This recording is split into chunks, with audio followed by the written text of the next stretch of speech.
Nakatakdang simula ng Senado sa susunod na linggo ang pagdinig kaugnay sa economic charter change. Nilinaw naman ni Senador Amy Marcos na hindi sila tutol sa Chacha maging sa People's Initiative. Yan ang ulat ni Daniel Manalastas.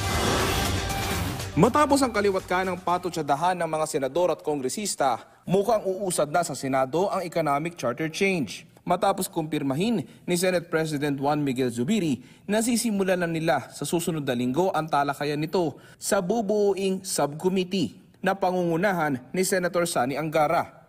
Sa gitna rin ng bangayan sa People's Initiative, mas makakahinga na raw sila ng maluwag pero patuloy pa rin magbabantay. Sabi ko nga, ibaba natin yung temperatura ng politika na yun. Ako naman, back to work na muna kami. We don't want to answer issues about this PI anymore. As far as we're concerned, it's moot and academic. Nagsalita na po yung COMELEC. And of course, gusto na namin balik trabaho pagdating po sa legislation. Ayon kay House Speaker Martin Romualdez, isang napakalaking hakbang ito tungo sa inaabangang constitutional amendments. Asahan niya ng mga senador na kasama nila ang Kamara sa misyong ito at handa ang Kamara na umaksyon at aprubahan ang mga pagbabagong ipapasok ng Senado sa ating konstitusyon.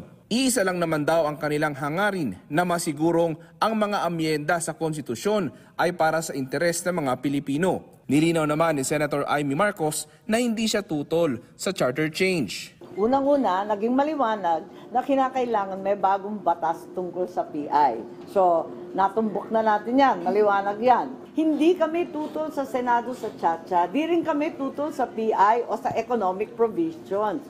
Ang tinututulan natin, itong sistema ng PI, na unang-una, walang batas, maliwanag kahapon. So, kailangan isabatas muna ang sistemang susundan, hindi itong bara-bara. Base sa schedule ng Senado, nakatakdang isagawa ng Senate Committee on Electoral Reforms ang pagdinig sa Davao City sa Biyernes hinggil sa People's Initiative. Nanawagan naman si Zubiri na mag-move on na sa issue sa PI. Let's work together and move forward from this PI issue and let's start helping where the people need it the most. Doon sa kanilang economic issue, yung gutom na nararamdaman nila, yung kakulangan ng trabaho, yung pagdagdag po ng sweldo, yan ang siguro tutukan namin na yan bilang Senado. Daniel Manalastas para sa Bayan.